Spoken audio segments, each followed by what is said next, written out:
going to unbox the Fireboltt Avalanche smartwatch and I am going to review it.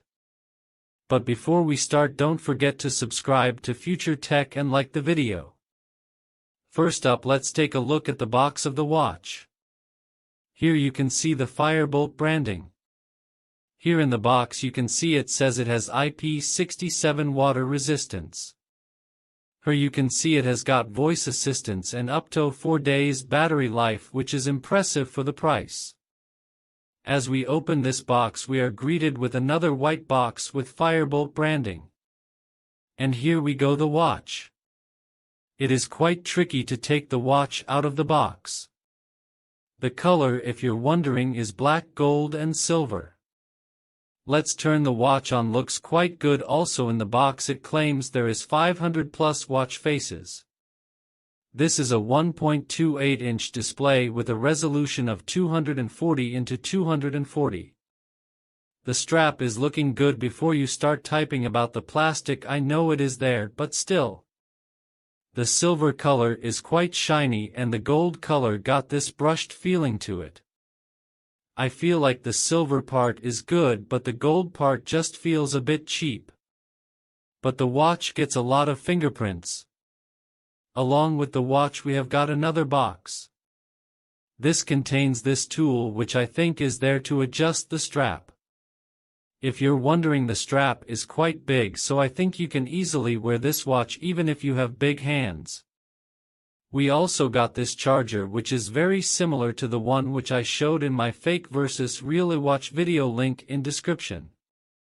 But the magnets are very strong in this watch and the design on top of it is little different. We got the manual and these interesting cards. One says that I have one Bolt Play membership, another says I have won a movie ticket, other just like a card about the brand. Here you can see Fireboltt is globally the second biggest smartwatch manufacturer, which is true. It is just behind Apple. Just proves just how big the Indian smartwatch market is. Now let's see the buttons. We have got 2 buttons and a working crown which we cannot press down but scroll. The first button helps you to turn the watch on and off. You cannot turn it on by tapping on it, only by gesture or using this button. I still don't know why tapping the screen is still not a thing. The scroll wheel performs a lot of function, including changing the wallpaper and navigating the UI. The final button opens the exercise app, which is a bit weird considering this watch is not themed towards fitness. But still they are branding like it has a health suite, so those make a bit sense.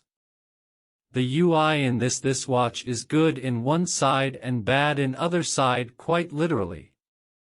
What I'm talking about is the left side looks good while the right side is, let's say, not the best designed.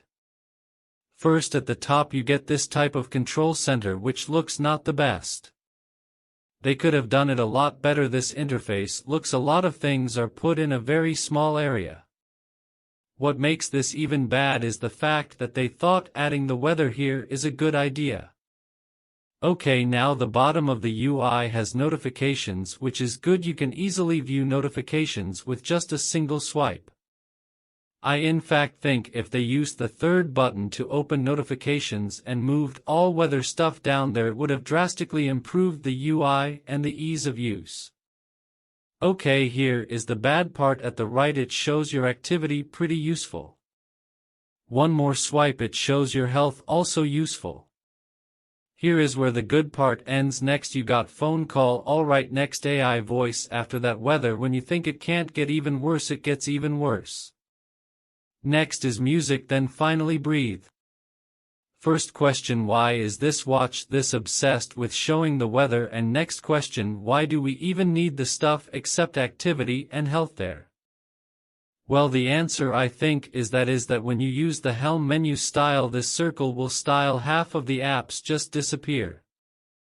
What makes this even worse is the fact that apps like games can't be even accessed when you are in helm menu style.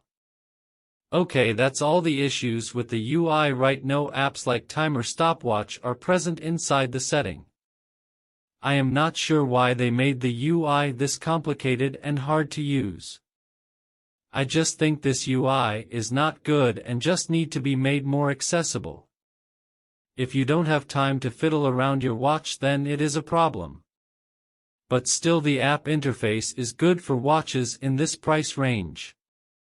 But there is a reason why the watches like Apple Watch is square rather than circle. The reason is it is more closer to the ratio of a smartphone than a circle watch is, and this causes some information to get hidden. But the bezels are actually pretty small. This could be because of the tachometer pretty good. The response of the display is good for the price range. As you saw how badly the fake Apple Watch performed in my previous video, this feels good. Especially the helm menu style has this smooth moving apps with a sound effect, which is very nice. Having all the apps would have made this a really good interface. But I am very surprised by the vibrations and effects in this watch. Sure, you can't compare it to a premium smartwatch, but for the price I am surprised. Don't forget the fake Apple Watch did not have any of these, and that watch was more expensive than this. The sensors in this watch are what you would expect for the price.